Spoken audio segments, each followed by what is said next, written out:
सहस्रज सहस्रांशदेवराजगतपते अनुकंपय मां भव्याग्रम सूर्याय नमः ओम आदित्याय नमः ओम भास्कराय नमः।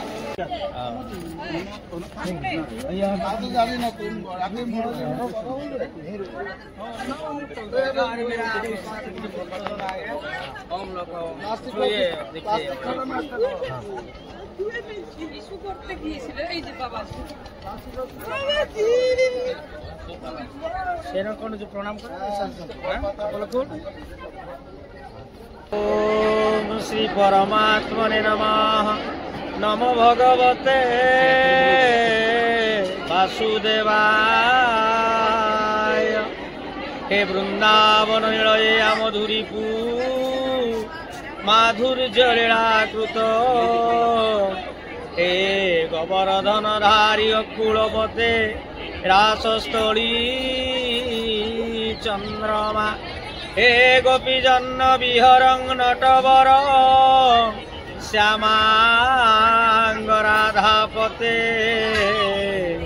कालिंद्या विपिने सदा वास तुमे पाहि तमे प्रभु। हर हर महादेव हर हर गंगे। सर्वप्रथमे प्रातः स्मरणीय इष्टमूर्ति ठाकुर श्री श्री शिशुनंद महाप्रभु नंद नंदन कन्हैयालाल कृष्णंकर स्वरूप शतकोटि भक्ति प्रणाम निवेदन समर्पण करुछि। आज एक पवित्र दिन माघ पूर्णिमा। यही पूर्णिमा परम पूज्य इष्टमूर्ति प्रातः स्मरणीय सद्गुरुदेव परमहंस पद्म श्री श्रीमद बाबा बलियांकर अभय चरणारविंद भक्तिपूत प्रणाम निवेदन समर्पण करुछि। आज होउछि एक पवित्र दिन परम पूज्य श्रीमद बाबा बलियांकर आज बृहत् त्याग दिवस। से आज अग्नि उत्सव बा माघ पूर्णिमा तत् सहित ये जो गंगा माँ गंगा नदी कूल गंगा जमुना सरस्वती आज जो त्रिवेणी कहा जाए आज त्रिवेणी संगम ये जो आज त्रिवेणी संगरे अनेक भक्तजन अनेक भक्त आज ये उपस्थित अच्छा स्नानर ये जो माघ स्नान आज हूँ शेष से माघ मकर स्नान शेष बा स्नान। ये स्नान कले समस्त भूत पिशाच प्रेत समस्त जे ब्रह्महत्या गुरुहत्या समस्त दश आज कटी जाए। एवं तत्सहित कथा अच्छी चलता बेहता पानी चलता साधु रमता जोगी।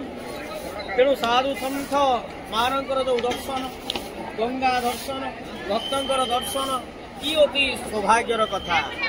अति ये भक्ति पावन धाम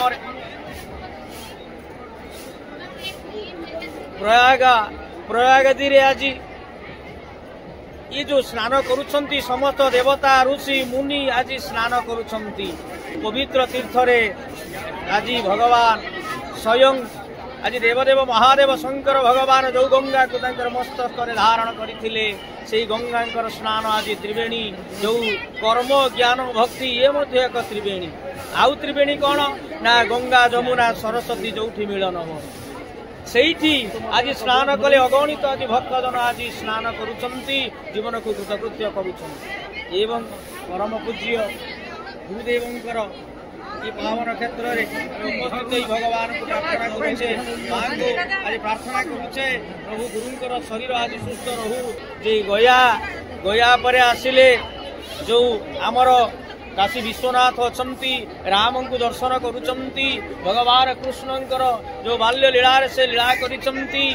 तेणु ये जो क्षेत्र ये क्षेत्र रे आज स्नान कले तत् सहित साधु सन्थ को दर्शन कले कथा अच्छी जे कौन अच्छी ना कथाटी होउची जे गंगा दर्शन पानी जे दियो दर्शन काष्ठ की पाषाण गंगा दर्शन पानी सन्थ साधु दर्शन मुख की पसरा जे मुख को मुख साधु सन्थ को दर्शन करवा जीवन सार्थक करवा यहाँ हूँ क्षेत्र मुख्य बा पुण्य ए क्षेत्र ये क्षेत्र नाम प्रयाग जो क्षेत्र प्रयागराज जो समस्त तीर्थ समस्त सन्थ समस्त एठा जो स्नान करुँच या बड़ श्रेष्ठ कथा ना तेणु सर्वशेष से समस्त ठाकुर पाखे माँ त्रिवेणी बा हर हर महादेव देवदेव भगवान बा कृष्ण नंद नंदन कन्हैया लाल प्रार्थना करुचे समस्त अगणित समस्त भक्त प्रभु कल्याण करंतु समस्त भक्त को कल्याण करंतु विश्वर कल्याण हो समस्त जे समस्त आज दुष्ट शक्ति आज नष्ट हो समस्त खुशी रे रुहंतु विश्व थिले सिना आमे रहिबा तेणु सर्व समस्त मंगल कामना करी कथाटी आमे एठी विश्राम नबा सर्वे भवन्तु सुखिन सर्वे सन्तु निरामया सर्वे भद्राणि पश्यन्तु मा कश्चित् दुःखभाग् भवेत् ओम शान्ति शान्ति शान्ति।